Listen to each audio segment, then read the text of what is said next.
نحمده ونصلي على رسوله الكريم اما بعد. حضرت ابو هريره رضی الله تعالی عنہ فرمایي ورځ نبی علیه الصلاۃ والسلام فرمایل څوک د سسته سلما چې وسو خبر زده کی په خپل عمل پیو کی ایبل چاته روخي سیغه عمل پیو کی. حضرت ابو هريره رضی الله تعالی عنہ فرمایي ما نبی علیه الصلاۃ والسلام ته فرمایلی یا رسول الله زیما نبی علیه الصلاۃ والسلام یې عزت تر لاس ونی ولا معلومات پنځه خبرې راوغړنلې. نبی علیہ الصلوۃ والسلام فرمایل اتق المحارم تكن اعبد الناس. اے ابو هريره له محارم نه ځان وساته په ټولو خلکو کې به عبادت گزاره بنده دی الله رب العزت وګرځي. کوم شیان سي الله رب العزت حرام کړي دي ناروا کړي دي ناجایز کړي دي لغو نه ځان وساته ایغو نه پرهیز وکا. الله رب العزت به تا په خلکو کې تر ټولو عبادت گزاره بنده وګرځي.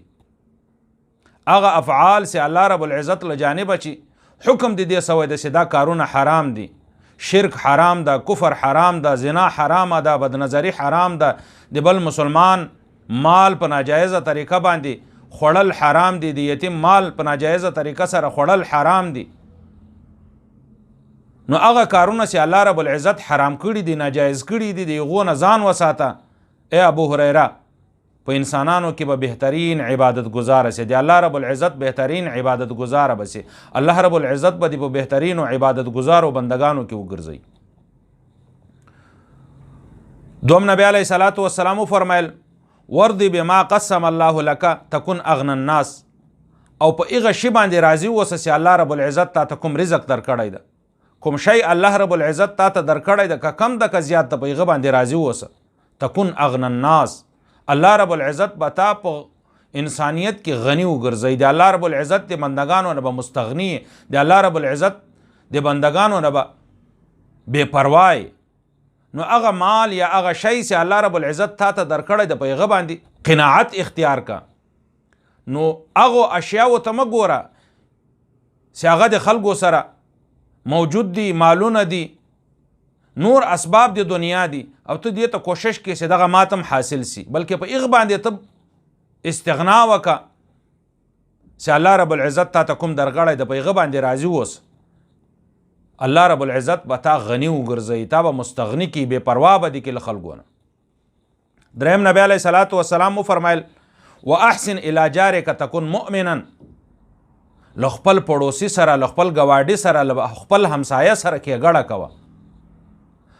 تكن مسلما ته به د دې په وجه سره مسلمان وګرځې، کامل ایمان به د کامل سی، کامل مسلمان به وګرځول سی.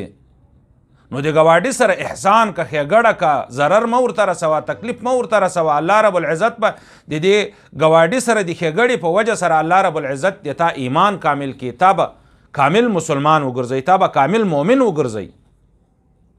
حضرت ابو هريره رضی الله تعالی عنہ فرمایي نبی علیہ الصلوۃ والسلام سلام ما ته فرمایل چې د خلکو لپاره هغه شی خوښوه کوم شی چې خپل ځان ته خوښوي. تكن مسلما ته به مسلمان سي، د تا اسلام به کامل سي. کوم شی چې خپل ځان ته خوښوي، کوم شی چې د خپل ځان لپاره خوښي، هغه شی نور مسلمانانو ته خوښوه، نور انسانیت ته خوښوه. دغه به د تا د ایمان د کاملوالی، د تا د اسلام د کاملوالی، د تا د اسلام د مکملوالی ذریعه وګرځي. نو نبی علیہ الصلوۃ والسلام سلام فرمایل چې خلکو لپاره هغه شی خوښوه چې کوم شی د خپل ځان لپاره خوښوي، کومه ګټه دي د خپل ځان لپاره خوښوي، هغه کوم ضرر، کوم تکلیف، کوم مصیبت چې د خپل ځان لپاره نه خوښوي هغه خلکو ته مه خوښوه، بلکې خلکو ته هغه شی خوښوه چې کوم د خپل ځان لپاره خوښوي، کومه ګټه خپل ځان لپاره خوښوي، کومه خوشحالي د خپل ځان لپاره خوښوي، کوم نعمت د خپل ځان لپاره خوښوي، خلکو ته هغه خوښ. نو دا د تا د اسلام د کاملوالي ذریعه ده. تكن مسلما ته به مسلمان سي. پنځم نمبر نبی علیہ الصلوۃ والسلام فرمایي ولا تکثر الضحك. خندا ډیر ما خندا ډیر ما کوه فإن الضحك تميت القلب.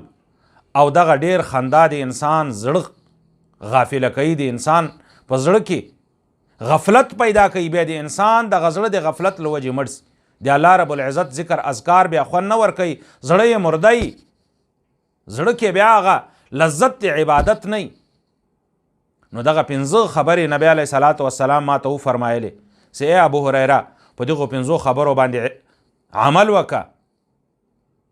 اول خبره اتق المحارم، له حرامو کارو چې ځان وساته، تکن اعبد الناس، ته به په انسانانو کې عبادت گزاره بنده دی الله رب العزت وګرځي.